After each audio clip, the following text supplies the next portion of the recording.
আজকে ছুটির দিনে আম্মুকে বলছিলাম আজকে আমি ভাত রান্না করব, তাই কাজে লেগে পড়লাম।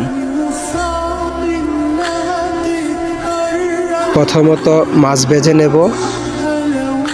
আম্মু বলেছিল প্রথম তেল দেওয়ার জন্য, তো তেল দিলাম। আম্মুর সহযোগিতা ছাড়া রান্নাটা করতে পারতাম না। আম্মু বলেছিল তেলটা গরম হওয়ার পর তারপর মাছটাকে দিতে, তাই তেলটা গরম করে নিয়ে তারপর মাছটা দিলাম। এই যে কি সুন্দর দেখেন। এখন চালটা দেব, পানিটা গরম হয়ে গেছে, চালটা দেব ভাতের জন্য।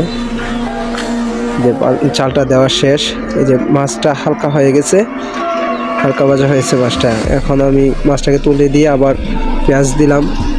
পেঁয়াজটাকে গরম করে লবণ দেব, হলুদের গুঁড়ি দেব, তারপরে মরিচের গুঁড়ি দেব,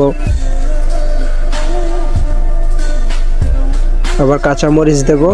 এই যে কাঁচামরিচ এখন একটু নাড়বো, তারপর নেড়ে ঘুটিয়ে একটু কষিয়ে তারপর আমি আবার সবজিটাকে দিয়ে দেব।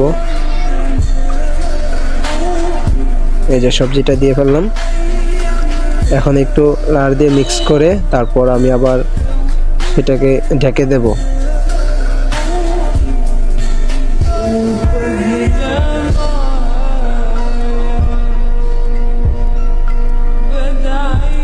এই যে এখন ঢেকে দিলাম, এটা হচ্ছে আমি। আর এখন টমেটো দেব, তারপর আবার সেটাকে নেড়ে মিক্স করে আবার ঢেকে দেব।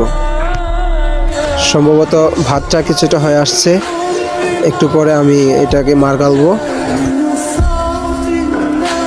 অবশ্য ভাতের মারগালার সময় হয়ে গেছে, এখন আমরা মারগালবো। অনেকে বলে অনেক মেয়েরা নাকি মারগালতে পারে না, তো আজকে শিখে রাখেন কিভাবে মারগালতে হয়।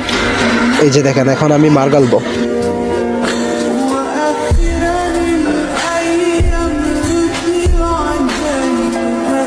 এই যে দেখেন কিভাবে বসিয়ে দিতে হয় এটাকে, এখানে এই যে বসিয়ে দিলাম। এখন আমি আবার ভাজি করব, করলা ভাজি করব। পেঁয়াজ দিলাম, রসুন দিলাম, তারপরে তেল দিলাম, একটু নেড়ে তারপর কষে নিয়ে তারপর করব। আমরা করলাটাকে ঢেলে দেব। এই যে করলাটা ঢেলে দেব, হ্যাঁ, একটু লাড়ি দিয়ে মিক্স করে আবার ঢেকে দেব করলাটাকে।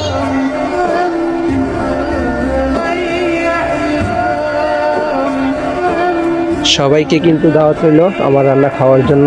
খেয়ে বলবেন, জানাবেন কেমন হয়েছে।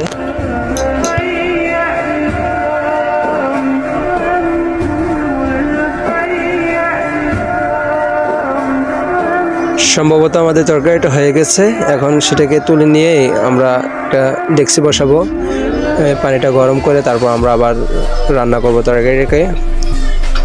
এই যে ডেকটাকে ধুয়ে নিলাম, ভাতের ডেকটাকে মারগালছিলাম, সেটাকে ধুয়ে নিলাম। এখন আমরা আবার তরকারিটাকে দিয়ে দেবো ডেকচির মধ্যে, আস্তে আস্তে সেটা রান্না হয়ে যাবে। তারপর মাছটাও দিয়ে দেবো। যে কি সুন্দর তরকারি হয়ে গেল।